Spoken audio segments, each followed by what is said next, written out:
नमस्कार दोस्तों, द पाठशाला एकेडमी के ऑनलाइन पोर्टल पे आप सभी का एक बार फिर से स्वागत है।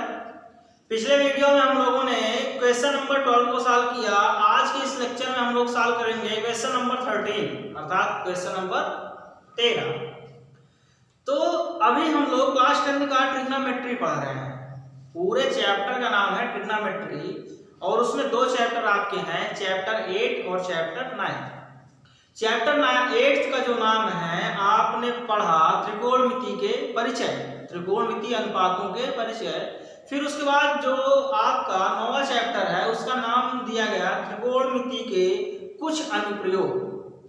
पहले त्रिकोणमिति का कुछ अनुप्रयोग आपको मैंने पहले ही बताया, वो हाइट एंड डिस्टेंस के नाम से जाना जाता था। और जैसा कि आप हाइट और डिस्टेंस ही निकालते हैं, कभी कभी आप क्षैतिज दूरी निकालते हैं और कभी ऊंचाई आप निकालते हैं। तो ऊंचाई का मतलब हाइट हुआ और क्षैतिज दूरी का मतलब होता है डिस्टेंस। तो इसका नाम इसलिए रखा गया था हाइट एंड डिस्टेंस। और आप angle of elevation and angle of depression के बारे में पढ़ते हैं, यानी कि उन्नयन कोण और अवनमन के कोण के बारे में पढ़ते हैं। तो हम लोगों ने पहले जो चैप्टर आपका 8 था उसमें हम लोगों ने सब कुछ पढ़ लिया था। क्या पढ़ लिया था? हम लोगों ने पढ़ लिया था त्रिकोणमिति अनुपात क्या होते हैं, मान कैसे निकालेंगे, कुछ फार्मूलों के बारे में पढ़ा, कुछ रेशियोज के बारे में पढ़ा, पाइथागोरस थ्योरम हम लोगों ने पढ़ा। ये सारी चीजें हम लोगों ने चैप्टर 8 में पढ़ी। चैप्टर 9 में हम लोग केवल प्रयोग कर रहे हैं, त्रिकोणमिति अनुपातों का प्रयोग कर रहे हैं। प्रयोग कैसे कर रहे हैं? जैसे हम यहाँ पे tan का प्रयोग करते आए हैं, cos का प्रयोग करे हैं, sin का प्रयोग करे हैं। तो ये सारे प्रयोग हम कहाँ से कर रहे हैं? यानी कि पिछले वाले चैप्टर से हम उसी का प्रयोग इस वाले चैप्टर में कर रहे हैं, इसलिए इसका नाम रखा गया त्रिकोणमिति के कुछ अनुप्रयोग। तो क्वेश्चन नंबर 12 तक हम लोगों ने सॉल्व कर लिया। हमारी जो जर्नी है इस चैप्टर की वो लगभग समाप्त होने वाली है, यानी कि 4 स्टेशन दूर हम खड़े हैं, उसके बाद हमारी ये जर्नी समाप्त हो जाएगी। हाइट एंड डिस्टेंस का अर्थात ट्रिग्नोमेट्री हमारा समाप्त हो जाएगा। तो क्वेश्चन नंबर 13 का आज मैं डिस्कशन करता हूं। तो आइए हम लोग सीधा क्वेश्चन में चलते हैं। क्वेश्चन नंबर 13 बोल रहा है, क्या बोल रहा है पढ़ेंगे तब पता चलेगा। क्वेश्चन नंबर 13 कह रहा है समुद्र तल से, समुद्र तल से। समुद्र तो आप लोगों ने पढ़ा है, समुद्र के बारे में जाना होगा, कुछ ना कुछ तो आप समुद्र के बारे में जानते हैं, आपने समुद्र के बारे में पढ़ा है। समुद्र बोले तो महासागरों के बारे में आपने पढ़ा है।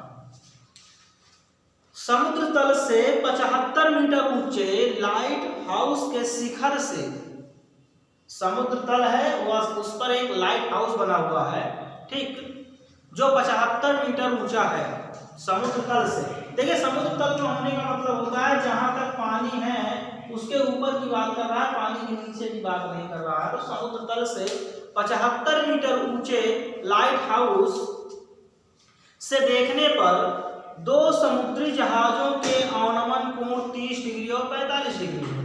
अब देखिए ये मैं एक फिगर ड्रा करता हूं जिससे आप लोगों को समझ में आएगा। क्वेश्चन आपका क्वेश्चन नंबर 9 आपको बोल रहा है, सॉरी 13 बोल रहा है कि एक ये लाइट हाउस है कहां पे, समुद्र के तल से, समुद्र के तल से 75 मीटर ऊंचा। तो हमने इसकी हाइट मानी 75 मीटर, क्योंकि हमें क्वेश्चन में दिया गया है कितना, 75 मीटर। तो 75 मीटर आपकी हाइट हो गई किसकी, लाइट हाउस की। लाइट हाउस की हाइट कितनी हो गई, 75 मीटर। अगर मैं इसको देख बता दूं कि आपका लाइट हाउस है, क्या है आपका लाइट हाउस है। इस लाइट हाउस के शिखर की बात कर रहा है, तो शिखर इसका ये है, ये इसका तल बिंदु है। तो ये शिखर की बात कर रहा है यहाँ पे। यहाँ से अगर कोई व्यक्ति देख रहा है नीचे की ओर जब देखेगा उसको दो समुद्री जहाज दिख रहे हैं। एक समुद्री जहाज मान लीजिए इसको इस पॉइंट पे दिखेगा और दूसरा समुद्री जहाज उसको इस पॉइंट पे दिखा। अलग अलग पॉइंट पे उसको दो समुद्री जहाज दिखे। जब वो शिखर से देख रहा है, इस लाइट हाउस के शिखर पे चला गया, यानी कि लाइट हाउस के छत पे चला गया, और छत से जब नीचे आप देखेंगे तो आपको मैंने पहले ही कॉन्सेप्ट बताया था, जब आप ऊपर से नीचे देखेंगे तो हमेशा अवनमन कोण बनेगा, ठीक। तो क्वेश्चन ये कह रहा है कि इसके ऊपर शिखर से जो दो समुद्री जहाजों का अवनमन कोण है वो 45 डिग्री और 30 डिग्री है। तो आप इसकी दृष्टि रेखा पहले बना दीजिए। इस पॉइंट से आपने इसकी दृष्टि रेखा 1 खींच दी, यानी कि इसने या यहाँ पे बैठ के यहाँ देखा तो ये एंगल 1 बनाया, और जब यहाँ से बैठकर दूसरे पॉइंट पे देखा तो एक एंगल और बनाया, कितने एंगल टोटल बने? 2 एंगल बने और 2 एंगलों की बात हमारे इस क्वेश्चन में की गई है, तो 2 एंगलों की चर्चा हम लोग इस क्वेश्चन में करेंगे। ये आपको हो गया 2 एंगल, ठीक। अब एंगल बनाने के लिए, इस एंगल को पूर्ण रूप से बनाने के लिए हमने ऐसी रेखा तो खींच दी, लेकिन एंगल अभी बना कुछ नहीं है, तो हमें क्षैतिज रेखा की आवश्यकता पड़ेगी। तो हम सीधा एक रेखा खींचेंगे और इसको लाइट हाउस से एकदम से मिला देंगे। ये हमने किया और ये लाइट हाउस से मिल गया। अब आप देख रहे हैं कुछ बनता हुआ दिखाई दे रहा है। क्वेश्चन आपको कह रहा है कि समुद्र तल से 75 मीटर ऊंचा एक लाइट हाउस है, 75 मीटर ऊंचाई का एक लाइट हाउस है, उसके शिखर पे अगर कोई है तो शिखर से 2 समुद्री जहाज हैं जिसका अवनमन कोण 45 डिग्री और 30 डिग्री है।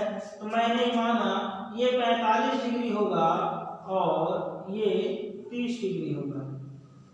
देखिए एक चीज और कंफ्यूज आप हो रहे होंगे कि सर आपने पहले वाले को 45 दूसरे वाले को 30 क्यों मान लिया? ऐसा क्या नहीं हो सकता? ये 30 और ये 45 नहीं हो सकता? तो नहीं हो सकता। क्यों? आपको एक चीज मैंने पहले बताया था, शायद इसकी मैंने चर्चा की थी, पहले ही चर्चा किया था आपको, लेकिन फिर से मैं एक बार चर्चा कर दूं क्योंकि मेरे दिमाग में आ रहा है, आप लोग इसको भूल गए होंगे, थोड़ा बहुत आप लोगों को कंफ्यूजन हो रहा होगा। अगर मैं इस रेखा की बात कर रहा हूं तो ये 90 डिग्री है, आपको सबको पता है 90 डिग्री है। अगर मैं इस रेखा को यहाँ से एक बार ऐसे कट कर दूं तो आप बताएंगे कि ये 45 डिग्री में बढ़ गया और ये भी 45 डिग्री में बढ़ गया। अगर थोड़ा सा और इसको झुका देंगे तो मे बी ये 35 या 30 डिग्री के आसपास का हो जाएगा। जब ये 30 का होगा तो इसमें अगर आप कुछ जोड़ेंगे तो ये 60 डिग्री का हो जाएगा।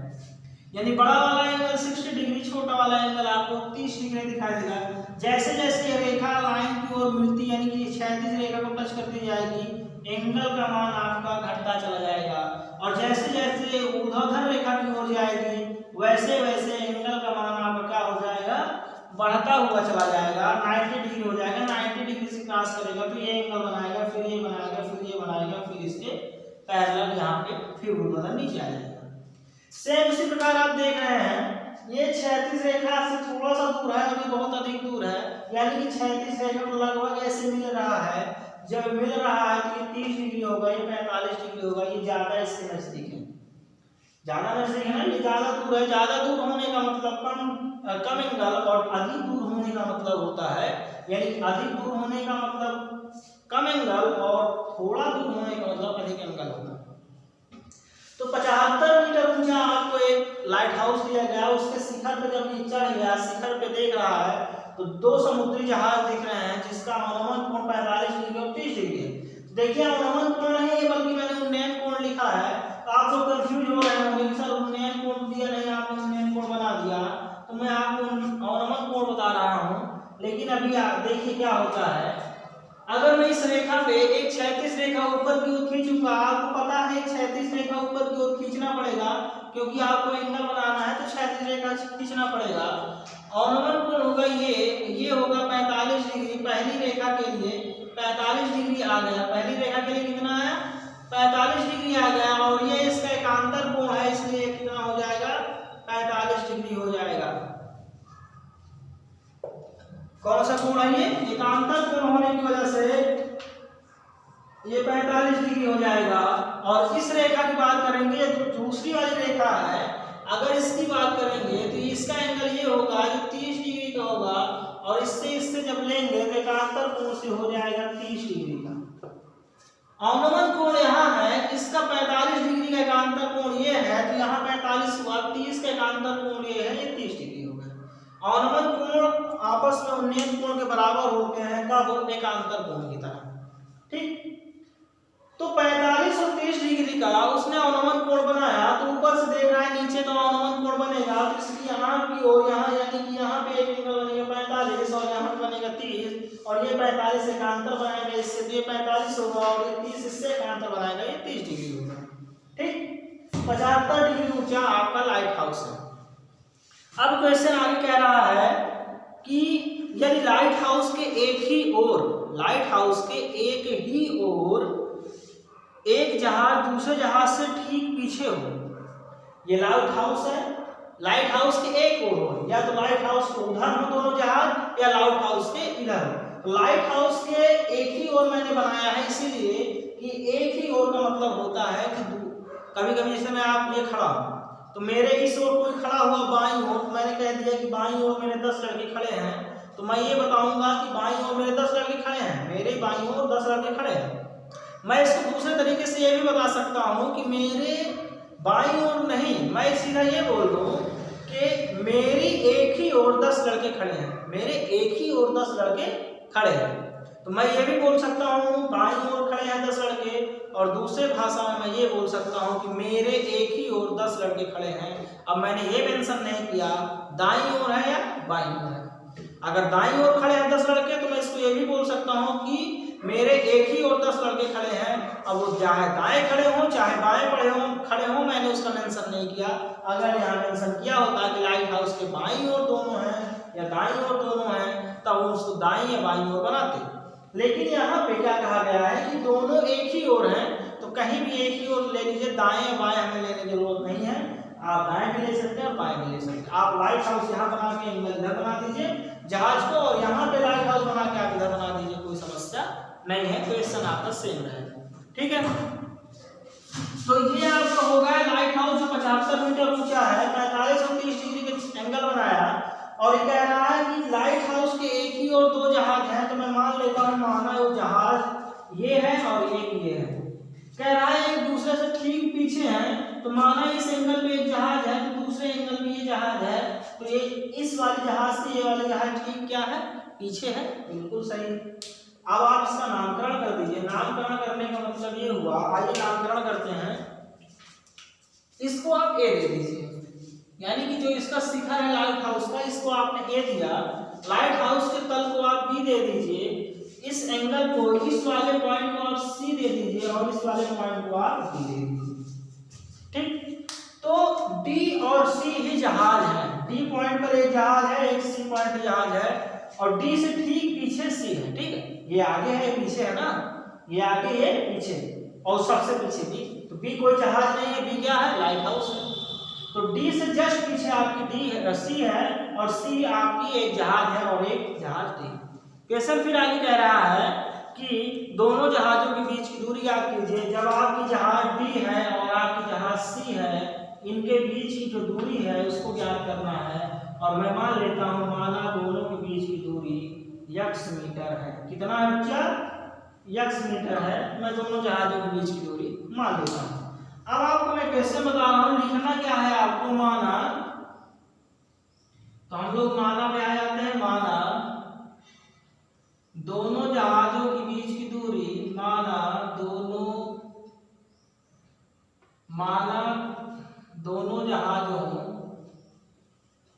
जहाजों की, नहीं तो आप ऐसा लिख लीजिए पहले,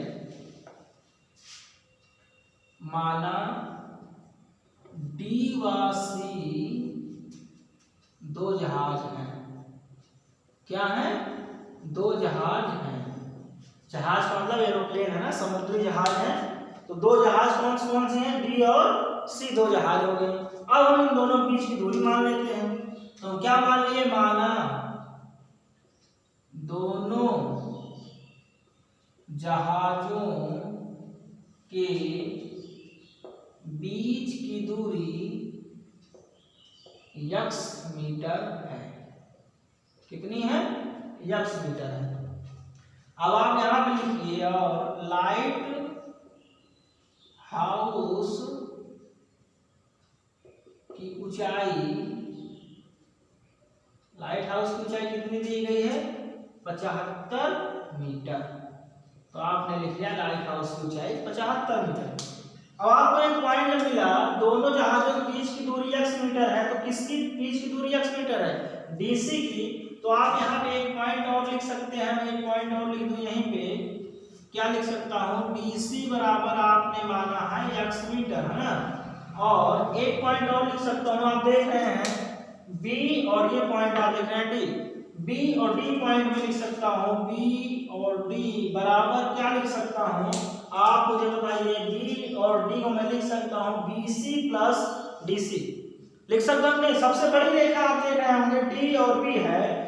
BD सबसे बड़ी रेखा है तो BD को BC प्लस DC लिख सकता हूँ, क्योंकि BD को दो भागों में बांटा गया BC और DC में, तब आप लिख सकते हैं BD को BC प्लस DC।